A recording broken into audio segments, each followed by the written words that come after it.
Hey guys, welcome back. Last week's video was on what success means to me. And if you haven't read the corresponding blog post yet, I will link it down below. I talked about how the definition of success has changed for me over the years. It's pretty neat, not gonna lie. I went through the moleskin that I've had since 2012 and it's up until present. So pretty much run through this whole little black book and pulled out any excerpt or little blurbs that talked about success. And because I equated success to happiness most of my adolescent college years, most of the moleskin excerpts talk about happiness. So last night around 11, I was like, you know what? Let me try to finish one row of subtopics. So I was working on, I already had the spirituality part down. I already had the work/school subtopic down. So yesterday was pretty much just the personal development aspect.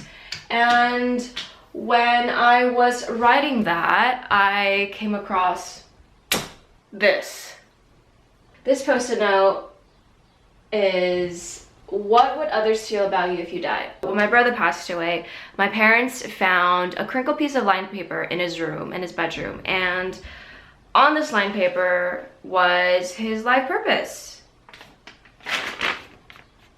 Look at that. What 19-year-old thinks about these things, right? So at the very top, right here, at the very top, it talks about what would you feel about someone if they died? What would others feel about you if you died? When I read this post-it note, I was like, you know what? I want to find this.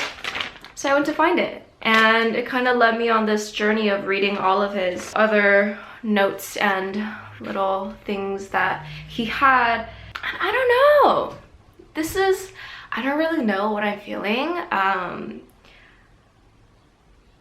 I think when someone you love passes away, and this could just be me talking out of my butt, when someone you love passes away, you tend to want to remember the best things about them, and you tend to, I wouldn't say glorify them, but in my mind, I've always thought of my brother as someone who's super self-confident, super aware, super happy, super himself. I always thought he had a good understanding of who he was and the things that he wanted, but dude, reading his posts, I'm like, whoa, this is like the things that I would write about. So let me just read one thing to you guys. Okay, they say through traveling you will find yourself. I am beginning to doubt that statement, unless that aforementioned notion of self is a conflicted emotional mess.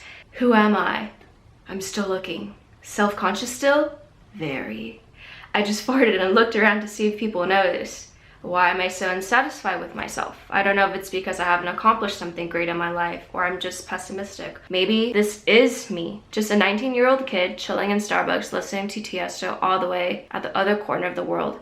So that was all written in the black ink, and the blue answer, thinking too much. So this reminded me of,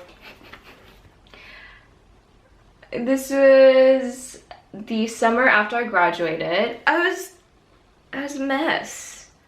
I was lost. I took 6 months off, which was what none of my peers did. I kept doubting myself. I was like, did I do the right thing? Am I doing the right thing? I don't know. And after all of these pictures at the very bottom, chill out and go to the beach.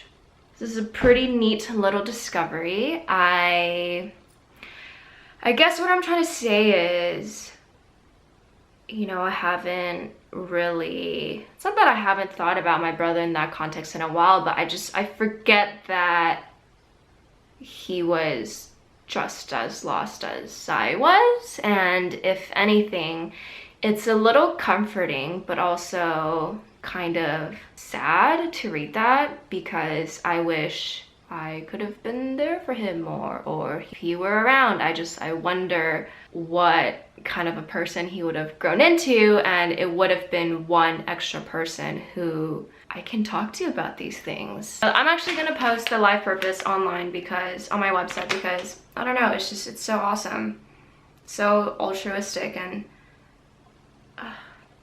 makes me miss him a lot. On that note, there's gonna be a lot of videos that'll come out of this video for everything to make sense in terms of, you know, what happened with my brother, how did I deal with, you know, my brother passing away, what did he teach me, and how did I make peace with it, right? So I think right now I've already made peace with it.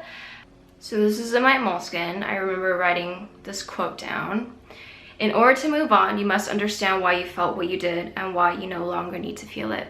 So, I mean, moving on, I don't think I'll ever want to move on from my brother, but I definitely took the time to understand why it happened through the lens of spirituality, through the lens of, you know, everything happens for a reason, and I try to make every experience in my life a learning experience. So that's why when I do think back now, it is more of a happy thing than it is a sad thing. And I think it took me a long time to get here. A lot of hitting rock bottom right there, right here. It helps me a lot. It helped me really try to make peace with everything and